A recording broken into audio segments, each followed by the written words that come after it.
බලයට එනකොට මේක අපි බොහොම සුපිරිසුදු බොහොම වංශාවෙන් දූෂණයෙන් තොර අර අපේ භාෂාවෙන් කරන්නේ ඉටි කිරිස් වගේ මිනිස්සු තමයි අපි ඉන්නේ කිසිම අපි වැරද්දක් කරන්නේ නැහැ කියලා. හැබැයි අද ලංකාදීප පත්තරේ පුවතක් පළ වෙනවා. මෙයා ඒ වගේම කිව්වා අපි ඇමතිවරු හැටියට മന്ത്രി වැටුප් മന്ത്രി වරප්‍රසාද ගන්න නැහැ. එක පඩියක් හම්බ වෙනවා තෙල් දීමනාවක් ගන්නවා. ඒක හරි හොඳයි. ඒක කවුරු කරත් හොඳ වැඩේ හොඳයි කියනවා. ඒක හොඳ තීන්දුවක්. හැබැයි අපිට පුවත්පත් වාර්තාවක් අද ලංකාදීප පත්තරේ පළ වෙනවා. ඇමතිවරු 4 දෙනෙක් තමන්ගේ අමාත්‍ය දීමනාව සහ අමාත්‍යවරයෙක් හැටියට ලැබෙන විශාල තෙල් මං හිතන්නේ ලීටර් 210ක් තකෝ දෙක වාහනයකට හම්බ වෙනවා වාහන 3කට දීමනාව හම්බ වෙනවා මම දන්න තරමේ. එතකොට මේ විශාල තෙල් දීමනාවක් තියෙද්දි පාර්ලිමේන්තු මන්ත්‍රීවරුන් හැටියට යාට ලැබෙන ඉන්ධන දීමනාවත් ලැබිලා අරගෙන තියෙනවා කියලා කාලයක් තිස්සේ.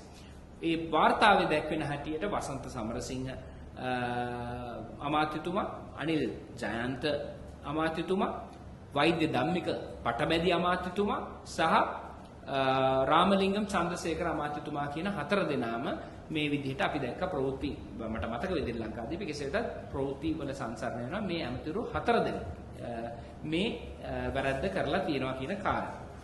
ඉතින් එතකොට ඒ වගේම ලංකාදීපේ වගේම මේ අරුණ පත්තරෙත් ඒ වගේම ඩේලි මිරර්ගේ පත්තර ගානක මේක පළ වෙලා තියෙනවා.